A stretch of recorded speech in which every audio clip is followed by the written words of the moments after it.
สวัสดีจ้าสวัสดีท่านผู้ชมทุกท่านนี่เป็นผลการออกรางวัลหวยฮานอยปกติประจำวันที่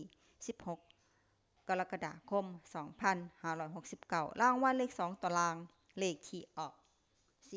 4646รางวัลเลข5ตัวรางเลขที่ออก16246 16246รางวัลเลข2ตัวบนเลขที่ออก6363รางวัลเลข3ตัวบนเลขที่ออก763รางวัลเลข5ตัวเลขที่ออก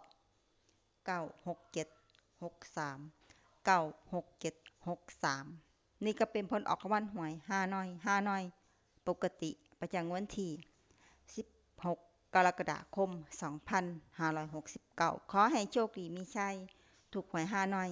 ปกติได้รับเงินกันทุกคนได้จ้าฝากไว้ได้จ้าซับสไครบ์กดติดตามและเป็นกำลังใจ